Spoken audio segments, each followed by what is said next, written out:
Okay, so if you remember in chapter 15, Paul has been discussing the resurrection of the dead, and he's been addressing the contention by some of those there at the church at Corinth that there would not be a general resurrection of the dead. And so in verse 30, he is going to continue those arguments against that assertion. So the first thing he says is, if there is no resurrection, then why would anyone endure persecution and possible death for the gospel? And then he says, why would I personally fight with wild beasts at Ephesus? So he may be metaphorically referring there to what is recorded in Acts chapter 23, or Acts chapter 19, verse 23, when Demetrius and the silversmiths caused a riot there because basically because of Paul's teaching, their profits, their livelihood was being affected. So maybe that's what he's talking about there. Or maybe he's talking about something else that we don't have a record of. Whatever it is, we know that Paul was constantly faced with persecution. He was constantly faced with the possibility of death. And so he says here that if there is no resurrection, then why is there a need to risk your life to preach the gospel?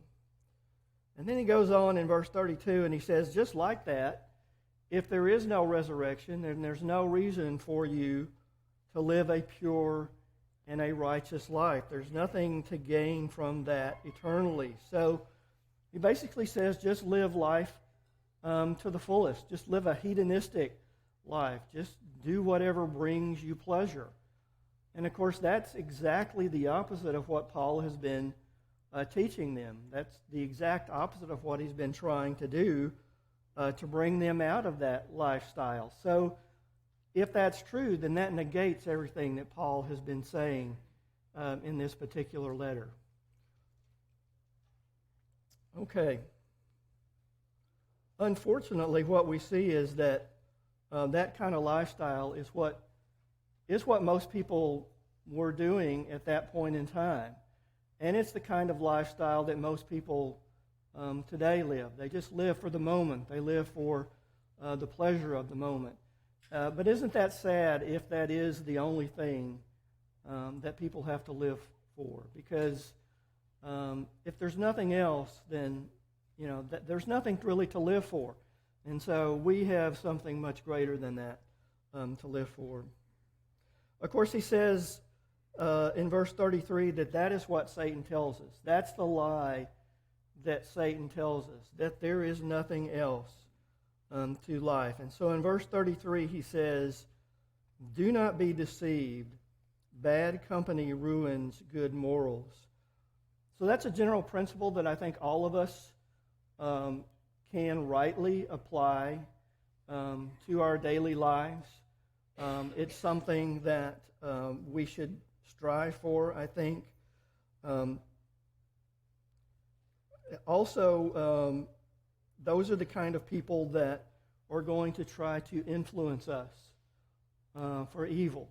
They're going to try to influence us to gradually fall away from the gospel. And so that was true at Corinth, and it's certainly true today. But at Corinth, I think he's also, in addition to that, being very specifically telling them that they need to not associate with those who deny the resurrection. So in verse 34, he warns them basically to wake up and stop living in sin like they never had heard the gospel before. Obviously, that's the gospel that Paul taught them, and part of that gospel was the resurrection of the dead. So how could they deny that now if they had heard that from him? Okay, in verses 35 through 41, he is going to anticipate some of the arguments that those who denied the resurrection were going to make. And so first in 35, they would ask, how are the dead raised? And then they would ask, second, what kind of body will they have when they're raised? So these people were clearly thinking in physical terms. They were thinking in terms of their own physical bodies. And so they were basically asking, how could a body like ours that basically begins to decline when we're born and then begin to decay when we die, how can a body like that live eternally? And so Paul's response to that is, that's the exact point that I'm trying to make. It can't possibly live eternally. And so he says they are foolish for thinking like that. So beginning in verse 36, he's going to address those particular questions. And first he addresses how the dead are raised. How is that possible? And so he uses the example of seed that is planted and germinates.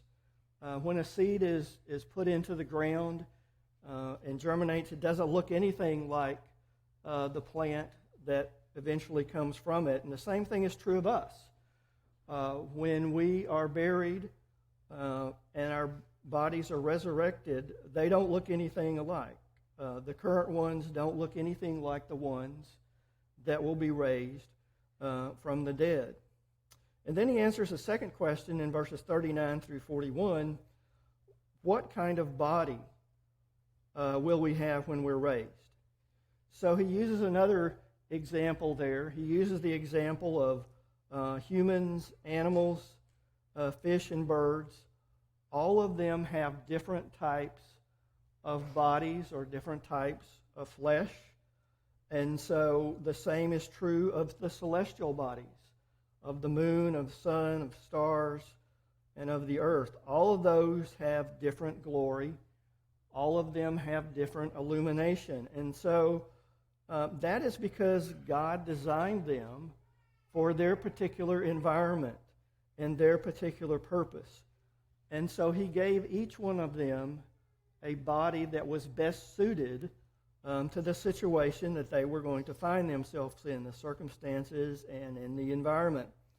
And so he says basically that's true, the same thing is true of us. We have one type of body now that's best suited for this physical world, but we'll have a different kind of body when we're raised from the dead, and that is one that will meet or fit our needs in eternity. And so then he continues in verses 42 through 44.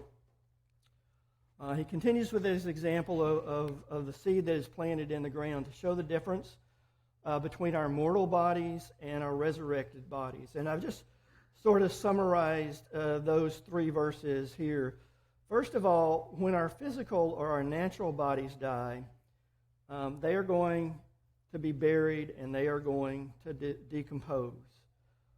They are going to be dishonorable in the sense that they are dead and lifeless. And so we hide those bodies away. We bury them because nobody wants to look at a dead body. And they are also weak when they are alive, and they are powerless when dead. And so they are also temporary.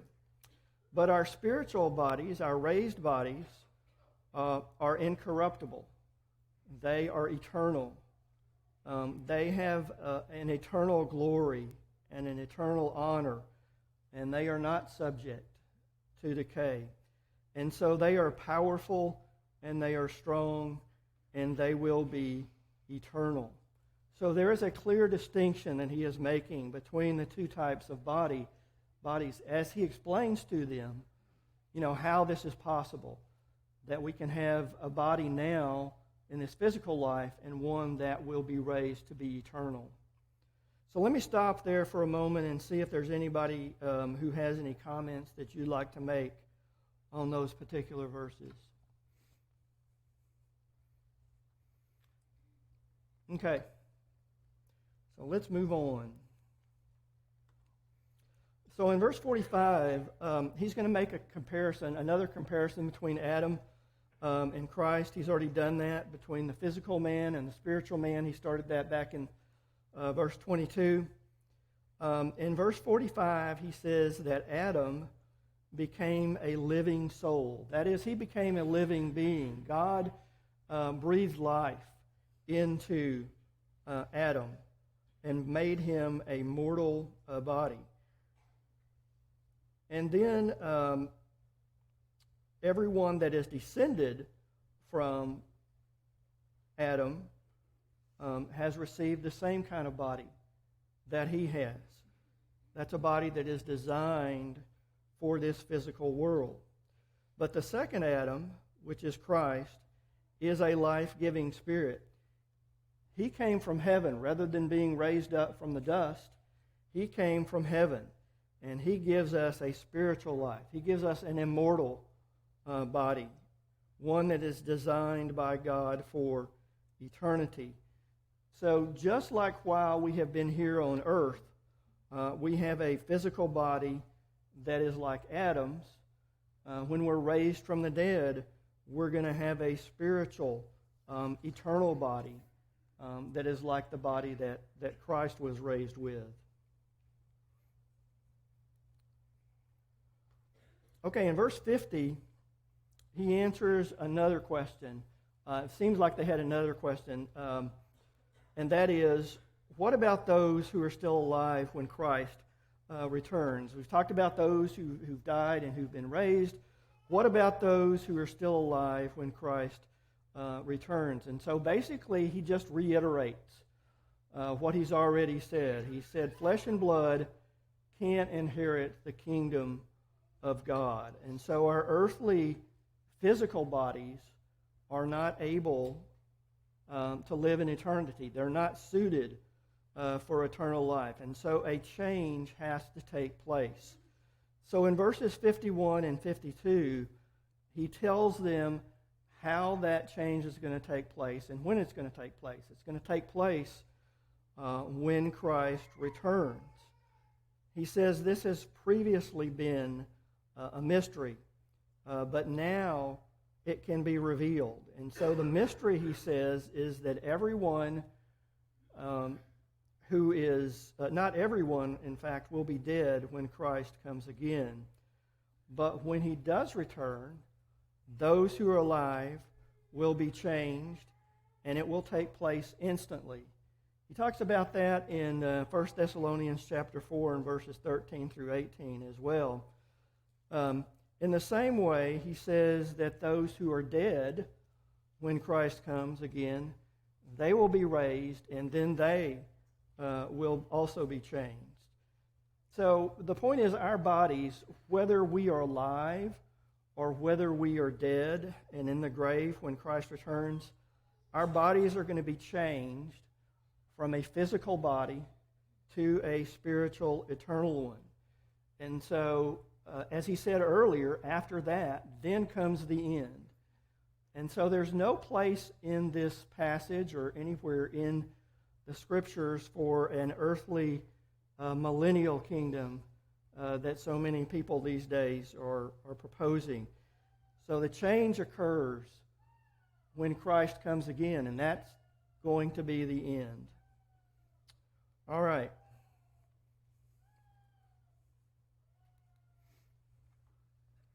In verses 53 through 54, then he's going to talk about the prophecies that were made by Hosea and by Isaiah. He says that these prophecies are going to come to pass when Christ is raised from the dead.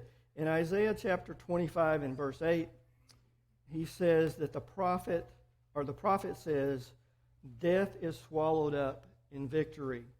And then in Hosea chapter 13 and verse 14, Hosea says, O death, where is your victory? So if we just look at regular appearances, from all appearances, when we die, then it appears that Satan has won, that death has won. And certainly I think we know that when Christ was crucified and when Christ died, that Satan thought he had a great victory.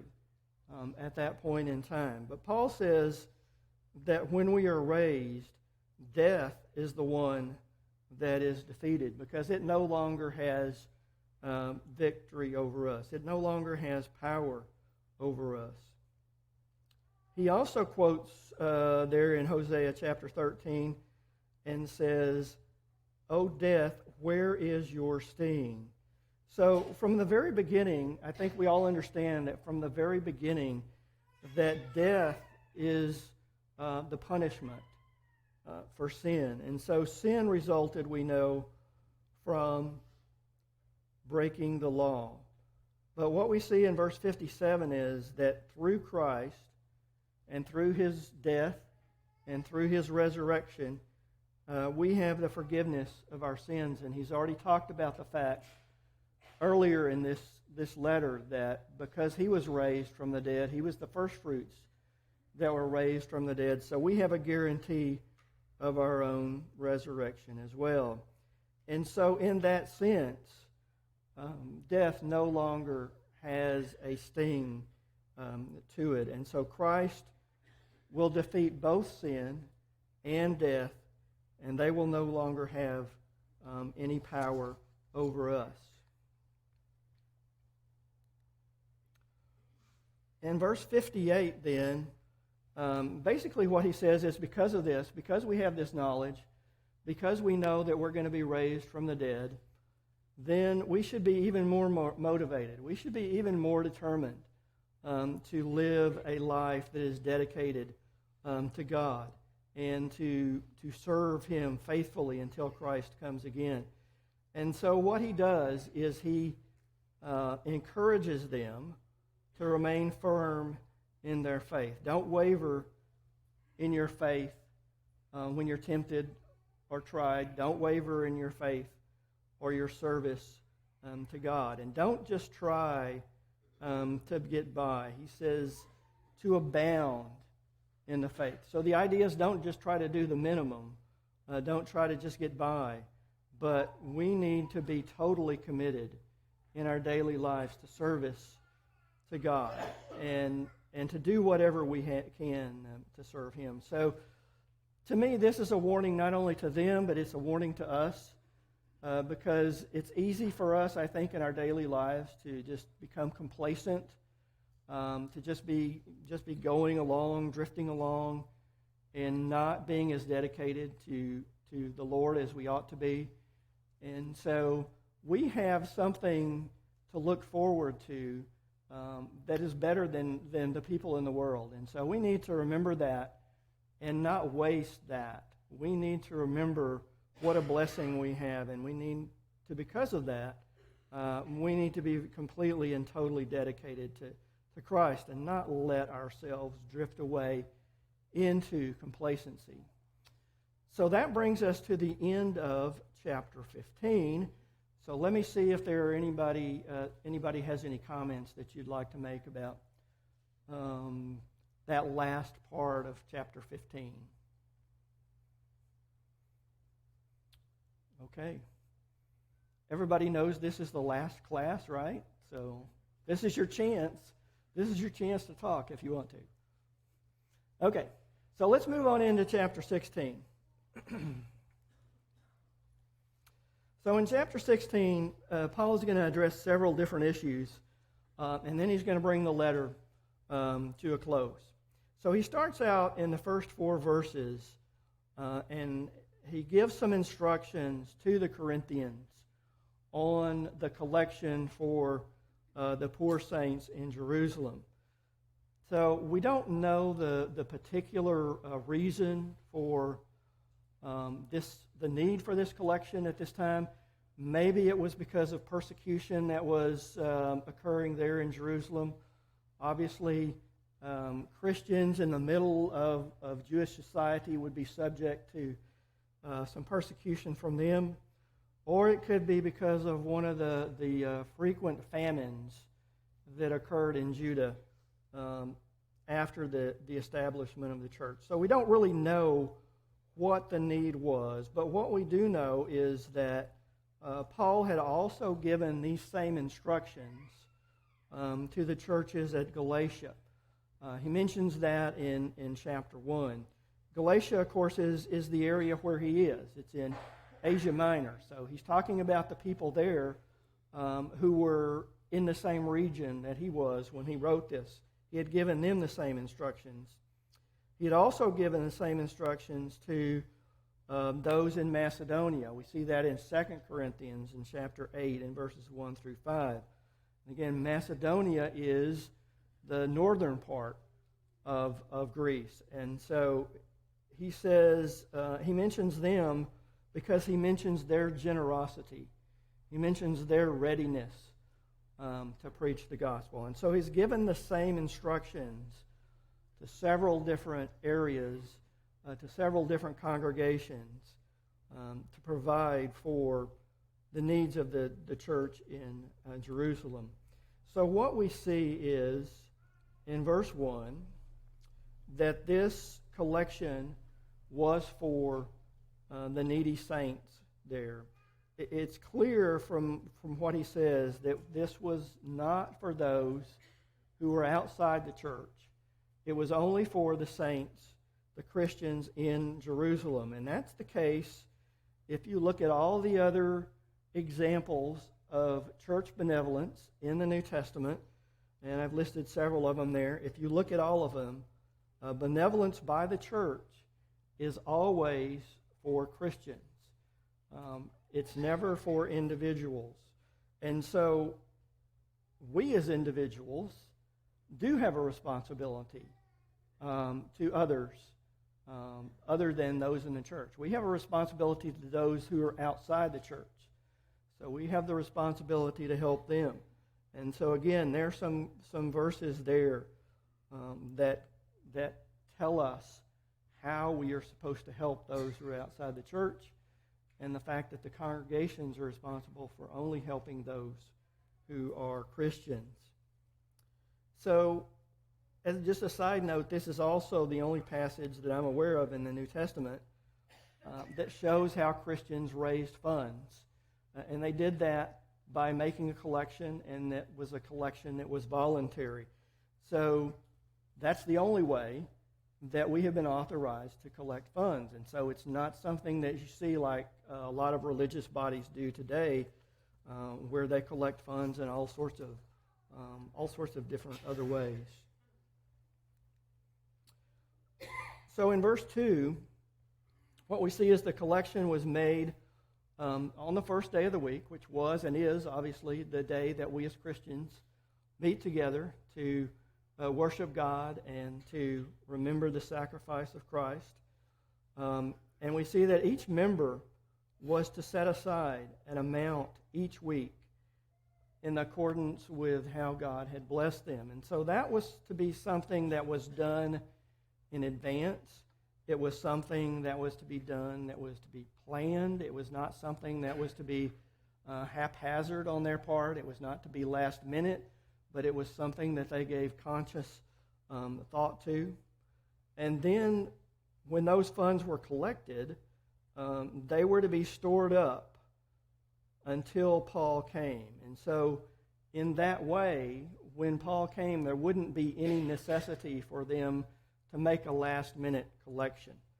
All the funds would be ready and waiting for him at that point in time.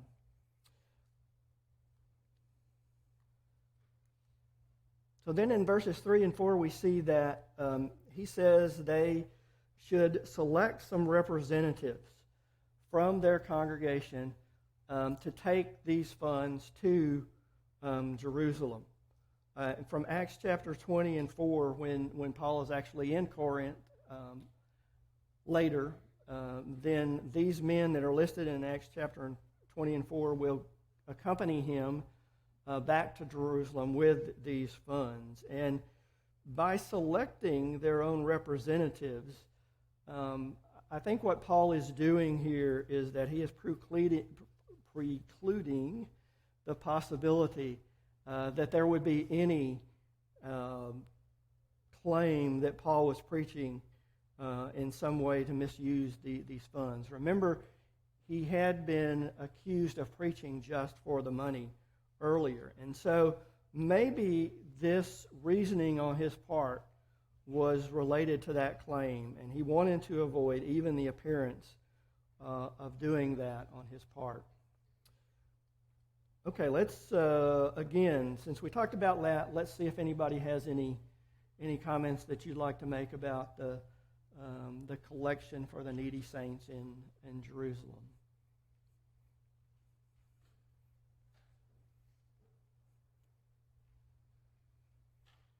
Mr. Jacob. You can count on me. Thank you. Have something to say. I just want to point out, sometimes we use the wording here in verse 1 about Paul directing or commanding the churches in a way that I don't think is appropriate, because in 2 Corinthians 8 and 9, he makes an extensive argument about the same, I believe it's the same collection, where he says he is not doing this so that they have to give of compulsion or of necessity, that their giving should be cheerful, free will giving. And so my concern is that sometimes in trying to think through a collection and what we do and sort of procedural things, that we end up with this view that this is something you must do, you're ordered to do, which is not really the spirit of giving that the New Testament describes. Giving is a free will thing. I choose to do it because I want to do it. Here, in this case, it's because there are people who are in need that I love, and there's also, I think, a way to cement bonds between Jew and Gentile Christians if Gentiles are helping the Jews. So I want to do that. I believe in that cause. So I reach into my pocket for that reason, not because I'm afraid that God's going to do something to me if I don't. There's not the compulsion aspect. And I think that spirit of free will giving goes all the way back to, the early Israelite nation, giving free will to build the tabernacle and that sort of thing. I think we need to rediscover that, because when there are people giving in the book of Acts, for example, they're selling their property not because they have to. They're doing it because they choose to. And I love the fact that we talk about our giving as thanksgiving. This is an opportunity to be thankful, and out of our gratitude we give. But I think there's just some recasting I think we need to do, lest we fall into that trap of saying the procedure is what matters, when the heart that is willing to give to others is really the key to me. Yeah, I agree with that. I think the procedure is important, but the heart is the main thing. I think you're right, that, again, it's voluntary. It's not something that we're forced to do, but it's something that we should want to do. And so then we should do it the right way. We should want to do it so much that we think about it in advance and prepare for it, but it's not something that I say, okay, I've got to give this exact amount or whatever, or else I'll be in trouble. So again, I think that's a great point, that it's voluntary. And that we need to do that because we want to. Any other comments on that? Okay. Then in verses 5 through 9, he's going to give them some, we're getting into some logistical kind of things, I think, and some greeting kind of things and some logistical kind of things. But he gives them some information about his travel plans so that they will know when to expect him. And so we know when Paul wrote this particular letter that he was in Ephesus, which is in Asia Minor, what we call Turkey today. And then in verse 5, he says that he planned to visit them after going to Macedonia, which is, again, northern Greece. He's going to visit the congregations that were there. So that's Philippi, Thessalonica, Berea, those congregations. He's going to visit with those congregations. And after he visits with those congregations, then he will travel south to Achaia, which is where Corinth is. And he says he hopes to stay with them for the winter months. And so we know from looking at Acts chapter 20 that is exactly what he did. He came down and he stayed with them through the winter months. So apparently he wanted to stay with them for that extended period of time so that he could correct some of the issues that they were having. but he also mentions the fact that he wants to give them the opportunity to support him on the next part of his journey.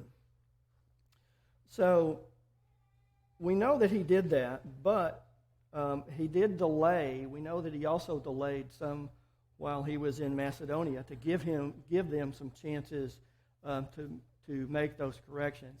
He also delayed a little bit before he left while he was in Ephesus because he says he has some unfinished business there in Ephesus, and so he's going to delay his departure until Pentecost, which is late spring, early summer, maybe May, somewhere in June. So he says that he wants to delay his departure because he has a great opportunity to speak the gospel there in Ephesus. There's a lot of opportunity for him to teach those who are there in Ephesus and to save souls. And so despite the fact that there is strong opposition to him and his teaching there, he says he wants to stay and take advantage of that opportunity. We know that while he was in Ephesus, there were a lot of different things that happened that gave him trouble, a lot of persecution that occurred. But despite that, he says that he wants to stay and take advantage of that opportunity. So then he gives some instructions.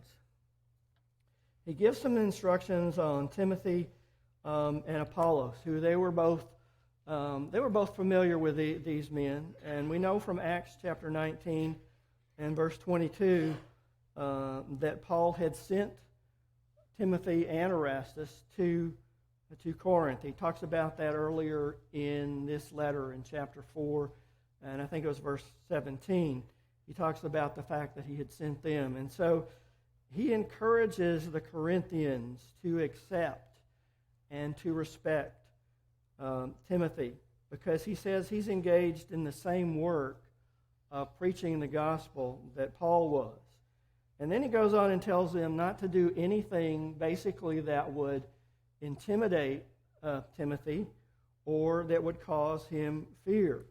And so if you think about it, think about back to 1 Timothy chapter 4. He tells Timothy not to let anyone despise his youth. And so perhaps that's the same situation that he's talking about here, that the Corinthians might despise him or look down on him because he was so young. We don't know that for sure, but that's possibly what it was. We do know that from this letter and from Acts that the Corinthians were very difficult to deal with. Paul had a lot of trouble with them. In fact, Paul had to defend himself on several occasions and defend his apostleship, defend his authority. And so maybe they were doing the same thing, or maybe they would be inclined to do the same thing with Timothy, that they would look down on him or disregard him because he was so young. But Paul says that they should respect him and that they should encourage him. So he goes on then and he talks about Apollos. Again, they were very familiar with Apollos. Apollos had been through, you remember the incident with him coming there and teaching the gospel and having to be taught better the gospel. And so he says he had encouraged Apollos to come and visit them, but Apollos had decided at this point in time that he would not do that, and he would come later. And then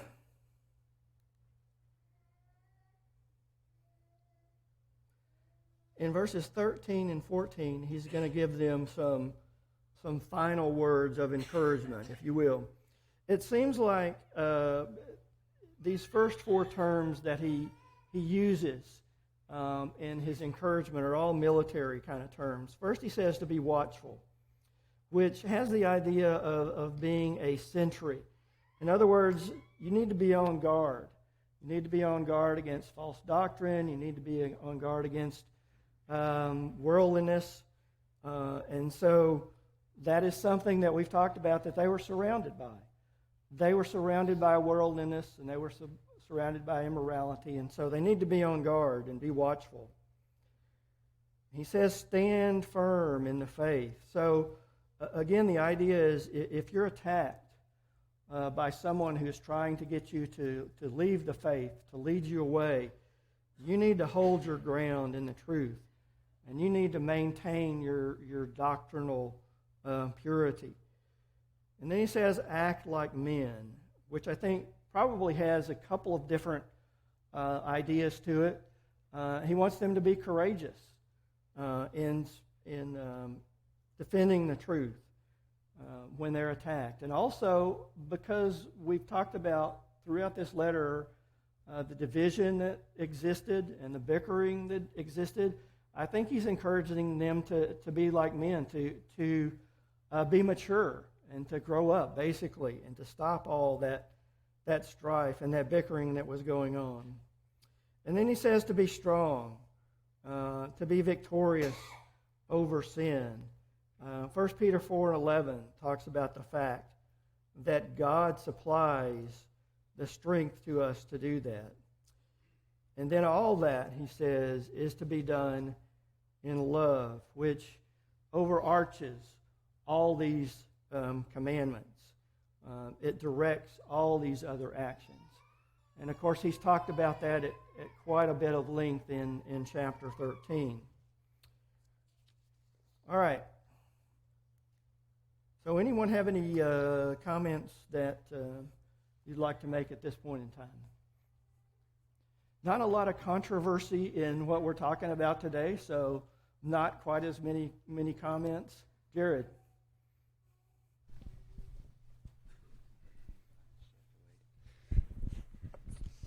Just something to point out. You're right. It's not controversial, but it's if you take the words that you were talking about, right? Like be on alert, or be watchful, be firm, be strong. Right? It's not followed up with be harsh. Right. What's it followed up with? It's followed up do all these things in love. I personally, we have to reflect and decide: are we trying to act like men and be strong and firm and all these things? Do we confuse that with being harsh sometimes? Are we sharp, or are we doing it in a loving way? And I think as a group of God-fearing Christians, we've got to make that same decision too. Yeah. Right. If there's something that we notice could cause harm, are we going to lash out, or are we going to do it in a loving manner? Yeah. It's easy for us to want to just show that strength and show we're right and show we know everything. But in fact, what we're concerned about is people's souls. And so we definitely need to do it with love. And that, again, I think that's why he said, left it for the end. That overarches everything else. That controls everything else that he just said. Yes, ma'am. I just wanted to point out, again, he talks about being watchful, and tie that back to chapter 15, verse 33, where it says, do not be deceived. Bad company ruins good morals. As we were talking about that earlier, we use the term, people are going to lead you away. They're going to present opportunities for you to sin. But it's not even, I think sometimes, especially as we're younger people, which I used to be, we think, oh, they're going to come and dangle this out here in front of me. They're going to say, hey, let's go sin together. Or, hey, you shouldn't believe that. But it's much more subtle than that. And so then when we get to the end of the chapter, he reminds them to be watchful. It's like being a defensive driver. You're watching for what's happening up ahead of you, to anticipate problems, to try to prevent them before they ever happen. And so that's a good reminder for young people and old people alike. Yeah, Satan's going to attack us in very subtle ways. He's not going to be just blatant about it. He's going to be subtle about it, and he knows where we're weak, and so he's going to attack us in those particular areas. Anything else? Okay. So he gives some general greetings and some instructions here at the very end. He talks about the household of Stephanas, who were the first converts in Achaia, and how they should respect and support them because they had dedicated themselves to the service of Christians. And I think that's obviously something that we need to remember, that we need to respect those who have devoted themselves to serving God. He gives greetings from all the churches in Asia. He gives greetings from Priscilla and Aquila, who they knew very well, and all the churches that were in that particular region. He talks about greeting one another with a holy kiss, which was just and is a common method of greeting in the Middle East today. So basically, just to greet each other warmly and have love for one another. And that was something that was very needed in this congregation that had so much division and had so much strife. He talks about the fact that he had written this letter with his own hand, and that he was, I think, probably verifying the fact that the letter came from him and that it was a very important letter that they should look at. And then he talks about the fact that those who don't love the Lord should be cursed, which is a severe warning, but he couples that with a desire for the Lord to come. So it seems like this is a warning to those who have been dividing the church and teaching false doctrine, because he says the Lord's going to come, and he's going to judge those who have been teaching false doctrine, who have been divisive. But he's going to reward those who do obey. And so he finishes the letter in verses 23 and 24, and he basically says, despite the fact that I've rebuked you so harshly in this letter, it was all for your own good. It was all so that you would be saved. And so he reminds them that he is praying for God's grace to be with them, and that he is expressing his love and his concerns for them. And so again, here at the very end, he talks about the love that he has for them. Okay, we have about a minute. I want to thank you all for your attention and for your comments. I hope that the study has been somewhat beneficial to you in some way, and that perhaps you have got a better appreciation for the letter. I know we went over it really fast because we had 16 chapters, but hopefully, again, we got some good things out of it. Next week, Scott will be taking over, and he will be teaching Ezekiel. And I had 16 chapters in 13 weeks. He's got 48 chapters in 12 weeks. So that should be interesting to see how he does that. I know he'll do a great job. There's an outline for Ezekiel on the table in the back. And so if you're going to be in this class, please get one of those outlines. The college class will be in the back on Romans with Jacob. So thank you.